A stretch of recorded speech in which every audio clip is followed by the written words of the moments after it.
सभी को राधे राधे। जय श्रीमन नारायण। आपके अपने YouTube चैनल प्रेम भक्ति में आपका फिर से एक बार स्वागत है। और इसी के साथ आज हम सुनेंगे माघ मास की कथा अध्याय 5। तो चलिए मन में श्री हरि का ध्यान करते हुए कथा को सुनते हैं। दत्तात्रेय जी कहने लगे कि हे राजन, एक प्राचीन इतिहास कहता हूँ। भृगु वंश में ऋषिका नाम की एक ब्राह्मणी थी जो बाल्य अवस्था में ही विधवा हो गई थी। वह रेवा नदी के किनारे विंध्याचल पर्वत के नीचे तपस्या करने लगी। वह जितेंद्रियां, सत्यवक्ता, सुशील, दानशीलता और तप करके देह को सुखाने वाली थी। वह अग्नि में आहुति देकर उच्च वृत्ति द्वारा छठे काल में भोजन किया करती थी। वह वल्ले कल धारण करती थी और संतोष से अपना जीवन व्यतीत कर रही थी। उसने रेवा और कपिल नदी के संगम में 60 वर्ष तक माघ स्नान किया और फिर वहीं पर ही उसकी मृत्यु हो गई। माघ स्नान के फल से वह दिव्य 4000 वर्ष विष्णु लोक में वास करके सूद और उपसूद दैत्य का नाश करने के लिए ब्रह्मा द्वारा तिलोत्तमा नाम की अप्सरा के रूप में ब्रह्मलोक में उत्पन्न हुई। वह अत्यंत रूपवती, गान विद्या में अति प्रवीण तथा मुकुट कुंडल से शोभ्यमान थी। उसका रूप, यौवन और सौंदर्य देखकर ब्रह्मा भी चकित हो गए थे। वह तिलोत्तमा रेवा नदी के पवित्र जल में स्नान करके वन में बैठी थी। तब सूद और उपसूद के सैनिकों ने चंद्रमा के समान रूपवती को देखकर अपने राजा सूद और उपसूद से उसके रूप की शोभा का वर्णन किया और कहने लगे कि कामदेव को लज्जित करने वाली ऐसी परम और मनोहर सुंदरी हमने पहले कभी नहीं देखा। आप भी चलकर उनके दर्शन करें। तब वह दोनों मदिरा के पात्र हाथ में लेकर वहां पर आए जहां वह सुंदर स्त्री बैठी हुई थी और मदिरा के पान विहल होकर काम कीड़ा से पीड़ित हुए और दोनों ही आपस में उस स्त्री रत्न को प्राप्त करने के लिए विवादग्रस्त हुए और फिर आपस में ही युद्ध करने लगे। युद्ध करते करते वह दोनों वहीं समाप्त हो गए।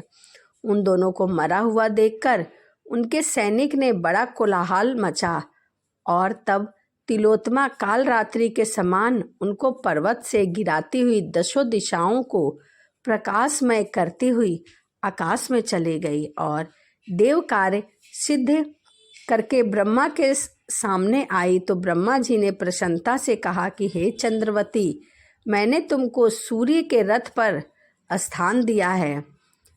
जब तक आकाश में सूर्य स्थित है, नाना प्रकार के भोगों को भोगो।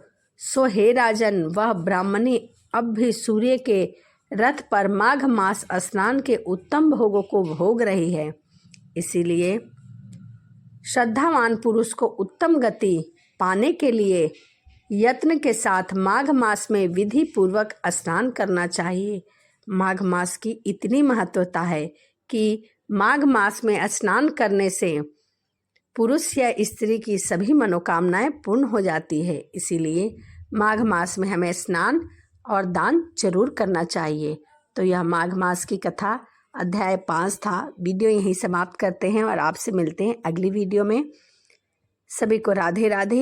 जय श्रीमन नारायण। हरे कृष्णा। सभी को राधे राधे। जय श्रीमन नारायण। कैसे हैं आप लोग? आशा करती हूँ आप सभी स्वस्थ होंगे, अच्छे होंगे। इसी के साथ आज हम सुनेंगे माघ मास की कथा अध्याय 6। तो चलिए मन में करते हैं श्री हरि का ध्यान और सुनते हैं कथा। पूर्व समय में सतयुग के उत्तम निषेध नामक नगर में हेम कुंडल नाम का एक कुबेर के सदृश धनी वेश्या रहता था, जो कुलीन, अच्छे काम करने वाला, देवता अग्नि और ब्राह्मण की पूजा करने वाला था। वह खेती का काम करता था। वह गौ, घोड़े, भैंस आदि का पालन पोषण करता था। दूध, दही, छाछ, गोबर, घास, गुड़, चीनी आदि अनेक वस्तुएं बेचा करता था, जिससे उसके पास बहुत सा धन इकट्ठा हो गया था। जब वह बूढ़ा हो गया तो मृत्यु को निकट समझकर उसने धर्म के कार्य करने प्रारंभ कर दिए। भगवान विष्णु का मंदिर बनवाया, कुआं, तालाब, बावड़ी, आम, पीपल आदि के वृक्ष तथा सुंदर बाग बगीचे लगवाए। सूर्य उदय से सूर्य अस्त तक वह दान करता रहता। गांव के चारों तरफ जल की प्याऊ लगवाई। उसने सारे जन्म भर जितने भी पाप किए थे उनका प्रायश्चित करता हुआ। इस प्रकार उसके 2 पुत्र उत्पन्न हुए, जिनका नाम उसने कुंडल और विकुंडल रखा। जब दोनों लड़के युवा अवस्था में हुए तो हेमकुंडल वैश्य गृहस्थी का सब कार्य सौंपकर तपस्या के नियमित वन को चला गया और वहां जाकर भगवान विष्णु की आराधना में अपने शरीर को सुखाने लगा। अंत में विष्णु लोक को प्राप्त हुआ।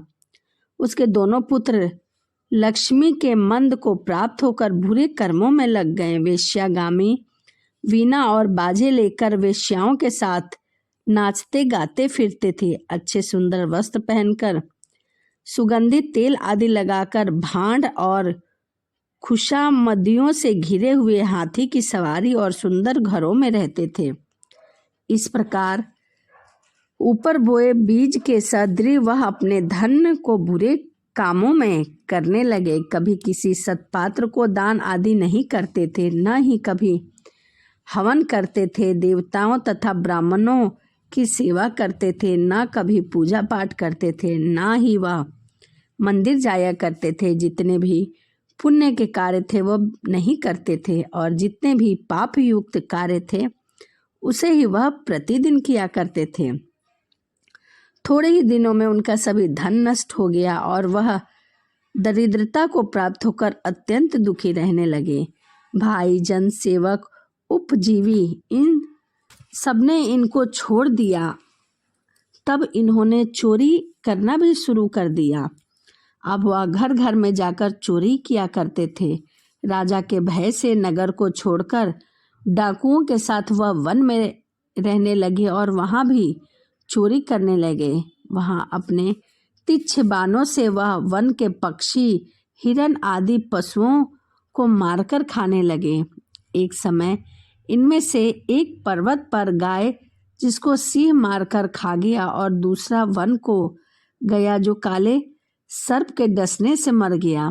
तब यमराज के दूत उन दोनों को बांधकर यम के पास लाए और कहने लगे कि हे महाराज, इन दोनों पापियों के लिए क्या किया जाए? यह दोनों तो पापी हैं। इन्होंने अपने जीवन में कभी भी पुण्य नहीं किया।